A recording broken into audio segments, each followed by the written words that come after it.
This looks like a custom modded PS3. I mean, it really does, to me at least. But anyways, let's cut to the chase and talk about this PC. That's right, my friends. This is a fully powerful desktop computer. It's loaded with specs. So meet the Gigabyte Gaming GT. If you recall, we did get a chance to take a look at it during our time at CES. And so now we finally have one in the studio. So allow me to walk you through what Gigabyte has done to the GT to make it a more compelling option for gamers right after this. Choose Be Quiet to join the silent revolution. Designed and tested in Germany, their meticulous passion for quiet PC components ranges from premium power supplies, CPU coolers and fans, and innovative PC cases, all of which aim to achieve one thing. Is this thing even on? That's right, totally quiet power supplies, even under load. Silent Wings fans deliver awesome airflow with noise that doesn't reach your ears, all enclosed in a package designed to be quiet. Alright, so the first thing that stands out about the Gaming GT is its design. Just take a moment to gather your thoughts about it and don't forget to leave a comment down below. Personally, I have mixed feelings about this PC. It's quite distinctive, especially when you look at the oval shape of the chassis from every angle you possibly can, but they did lose me with those green fan grills. It's ugly in my opinion, but you might not feel the same way. In terms of build quality, it's mostly plastic, but it's put together really well, and I appreciate Gigabyte for approaching the slim tower route, since this might fit in really well as an HD PC, given you're okay with the design. It's only 10 liters in volume, so it's slightly taller than the G20 Ci, but it packs some serious horsepower under the hood. The model I have here costs $1,700, and it features a Core i7 7700K processor, 16 gigabytes of DDR4 RAM, a 240GB M.2 SATA-based SSD, along with a 1TB hard drive and a GTX 1070. So from a price to performance perspective, the GT competes head-to-head against the G20 Ci from ASUS. Also, I feel like I'm repeating this every time when I'm reviewing a compact desktop PC, but guys, I'm very much aware of the fact that you can build a much powerful rig for less, but think about it this way. You can't flex the engineering muscle like Gigabyte did to make this as compact as it is right now.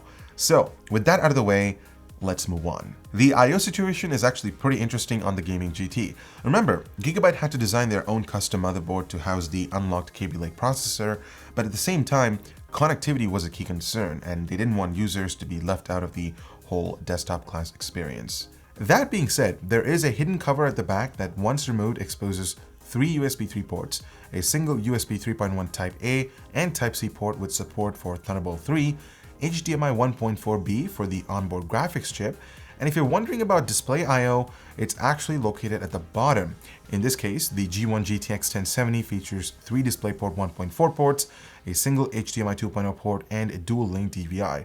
You'll also notice a Gigabit LAN port, 7.1 audio jacks, along with the AC power connector beside the video card. So the power supply is actually built into the unit, which is awesome.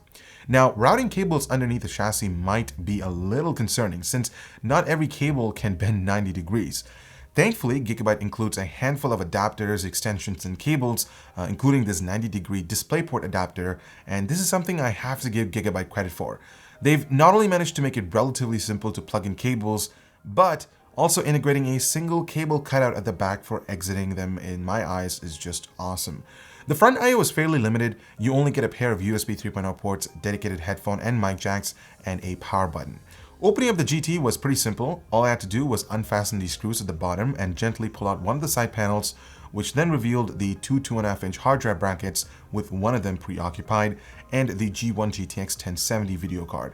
Getting access to the other side requires additional screw removals, as you see here, but once that's done, you can spot the two SODIMM RAM modules, which by the way can be upgraded up to 32 gigabytes. There's also a single M.2 slot which has already been populated, but I wish they offered an additional one for faster storage expansion.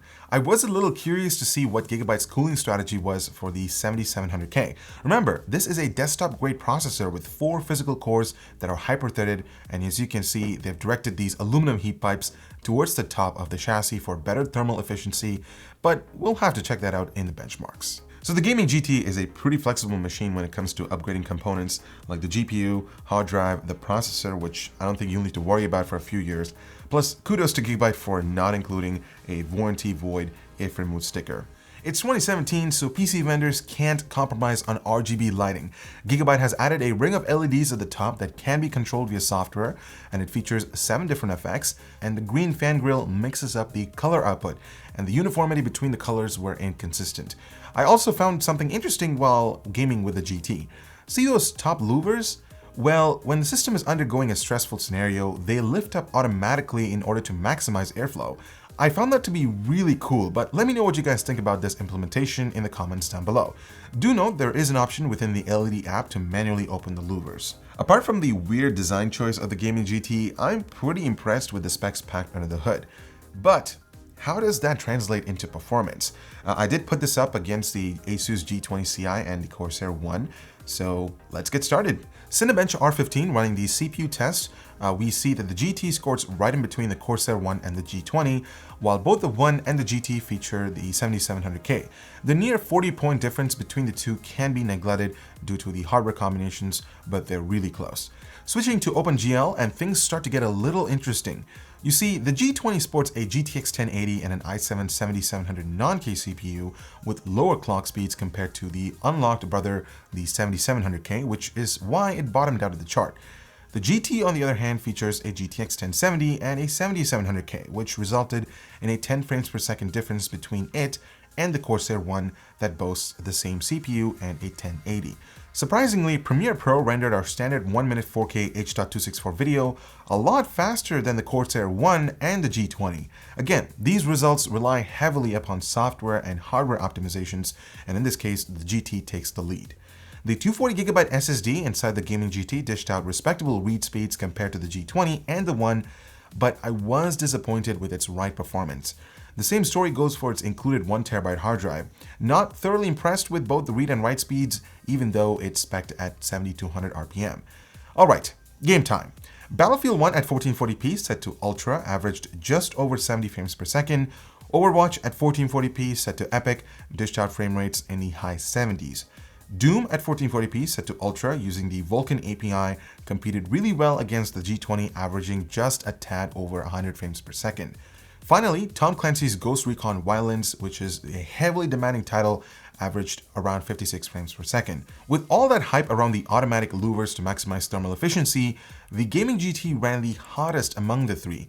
As you can see, under load, the 7700K got to a whopping 90 degrees Celsius, while the idle temps remained around 36 degrees C. The G1 GTX 1070 was not choked up by the slim tower design of the GT. Luckily, the triple fans don't spin during idle situations, but under load, it ran neck to neck to the 1080 inside the G20, averaging 82C, which brings me to my next point, acoustic performance. Guys, just for reference, the microphone is right above the GT. It's actually right above the frame, but let's take a look at how the GT sounds during idle.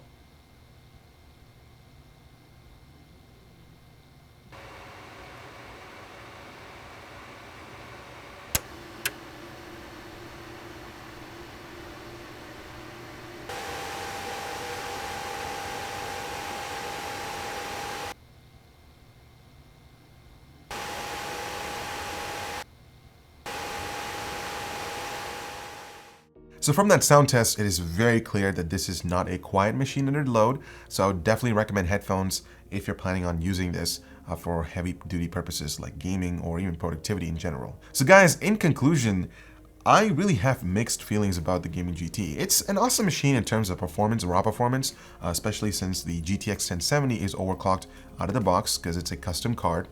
The unlocked Kaby Lake processor might seem a little bit of a weird choice, especially since you don't have an option to overclock the CPU, and priced at $1,700, I think that you might be paying a lot more for what you're actually getting. I would have preferred Gigabyte to include a 7700 processor, that way they can reduce the price, and also we could expect a much thermal efficiency from the 7700K processor, or the non-7700K processor. So I want to hear your thoughts about the Gigabyte Gaming GT. What do you guys think about the design and its performance packed under the hood? Most importantly, I actually want to hear your thoughts about the automatically opening louvers. Do you think that's a cool feature? And did Gigabyte pick the right choice for putting a 7700K inside this PC? Because first of all, you really can't overclock this chip, so that loses a lot of value. And it just runs super hot. Like, it goes all the way up to 90C, which I don't think is that great for a processor. Let us know in the comments down below. I'm Ibor with Canucks. Thank you so much for watching, and we'll see you in the next one.